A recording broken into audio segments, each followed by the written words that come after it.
Mis amados amigos y hermanos, quiera nuestro bondadoso Señor dejar caer como gotas de lluvias refrescantes en medio del desierto de este mundo hostil, sus más ricas bendiciones sobre nosotros. Reciban nuestra sincera gratitud por la gentileza de su grata compañía para compartir con nosotros cada día estos breves minutos de saludable alimento para el alma, rica nutrición para la mente y fresco refrigerio para el espíritu.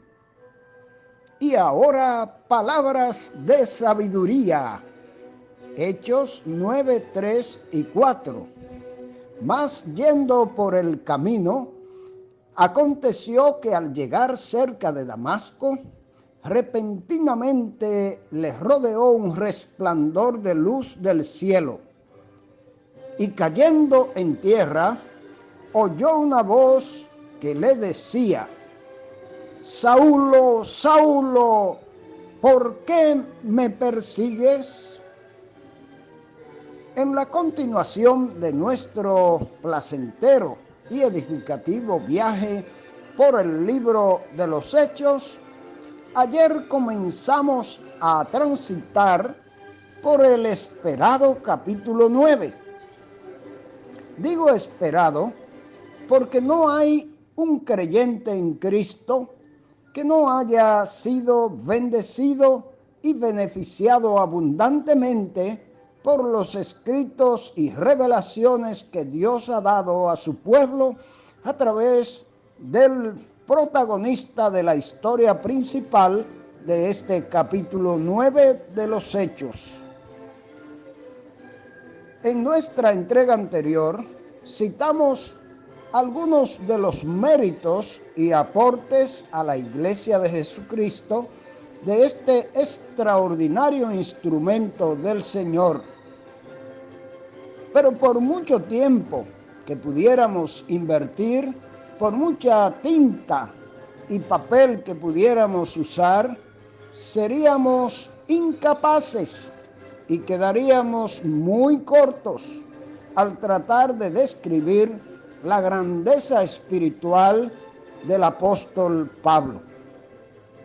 Por ahora, les invitamos a conformarnos con tomar la Biblia y escudriñar de Romanos a Hebreos, y la vida nos resultará corta para analizar y saborear las enseñanzas que hallamos allí.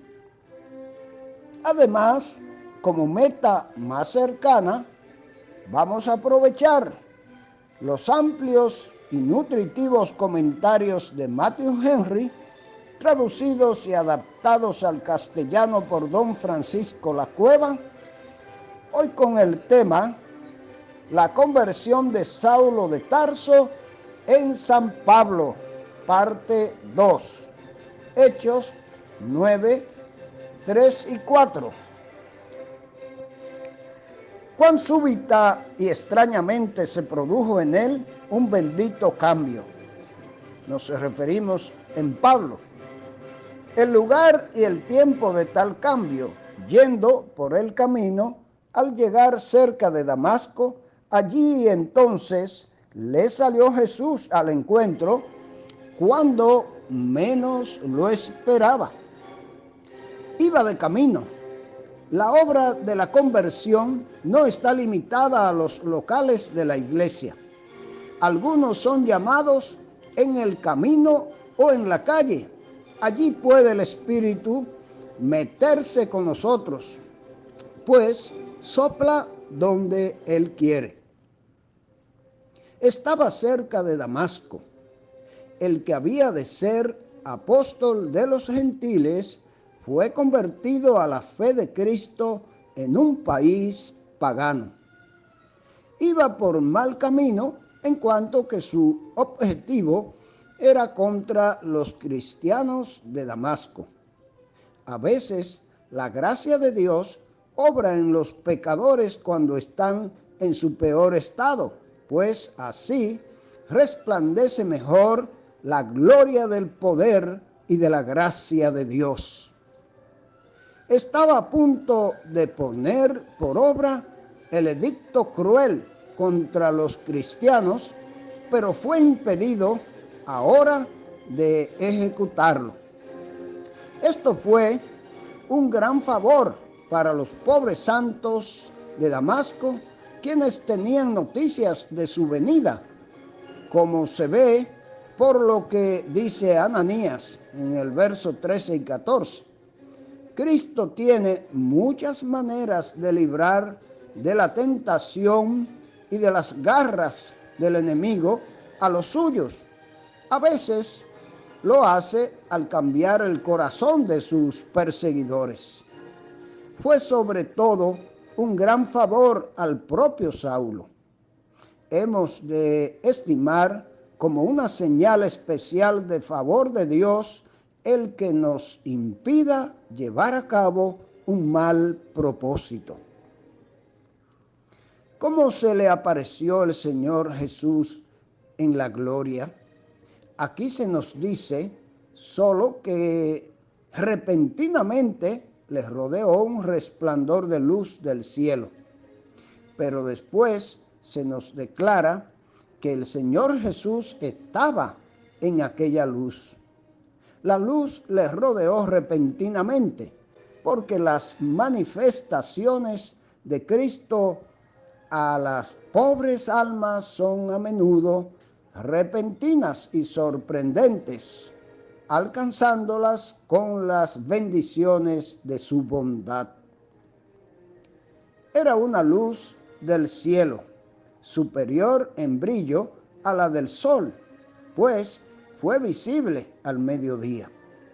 No le dio solo en el rostro, sino que le rodeó por todas partes. El diablo se acerca en la oscuridad y así se apodera de las almas, pero Cristo viene al alma con luz, pues Él mismo es la luz del mundo. La primera cosa de esta nueva creación, como en la primera, es la luz. El dichoso arresto de Saulo, cayendo en tierra. Parece ser que también los que le acompañaban cayeron en tierra, según 26:14 de Hechos. Pero la luz iba para él, como para él era la manifestación de Cristo. El primer efecto de la manifestación de Cristo es derribarnos en tierra, poniéndonos en lugar muy bajo. Y cuanto más alto es el ministerio al que quiere llamarnos, más bajo es el lugar al que nos lanza, porque a los que Dios emplea para sus más útiles servicios, les golpea primero con un profundo sentido de su propia indignidad. El emplazamiento de Saulo oyó una voz que le decía, y solo él la entendió, aunque los demás oyeron el sonido: Saulo, Saulo, ¿por qué me persigues?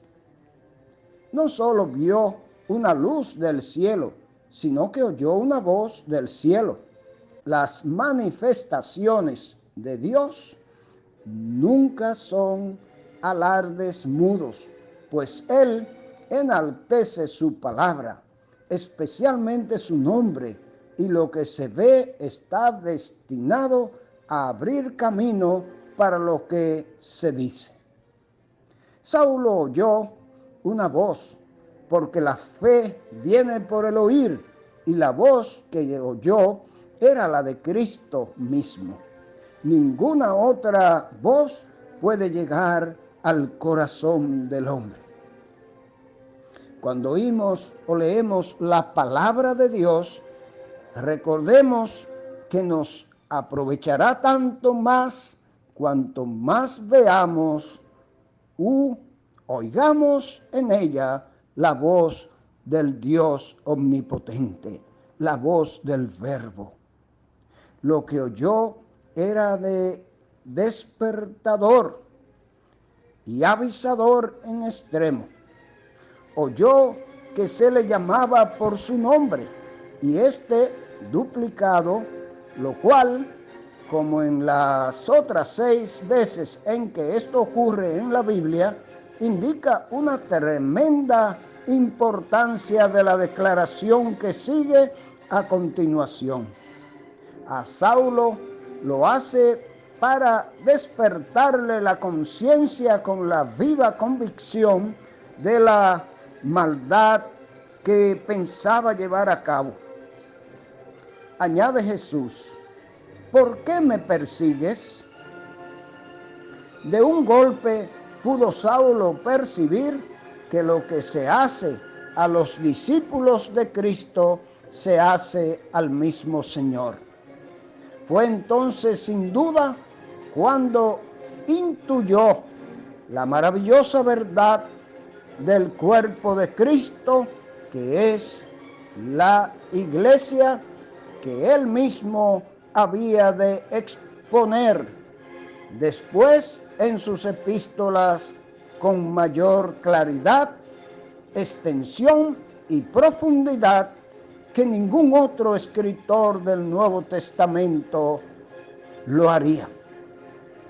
Mis amados hermanos y amigos, vemos aquí una vez más la maravillosa obra de la omnisciencia y de la omnipotencia de Dios manifestada.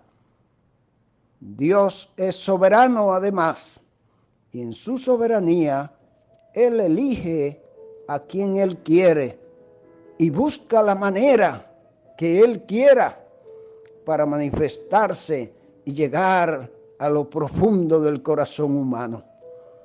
Pero hay que estar atento a su voz. Hoy en día Dios no hace como hizo con Pablo, llamándole directamente. Aquel era un individuo y un enemigo de Dios que necesitaba que Dios lo enfrentara frente a frente. Además, en aquel tiempo no teníamos la revelación divina escrita. Para eso tenemos la Biblia, para que nos hable hoy en día. De modo que si tú quieres, amado amigo, oyente, oír la voz de Dios, Dios está hablando cada día. Dios habla a través de la naturaleza, de su creación, pero Dios habla de manera especial y muy directa a través de su palabra. Ojalá te anime a leer, a meditar su palabra. Que el Señor te bendiga y te ayude a hacerlo.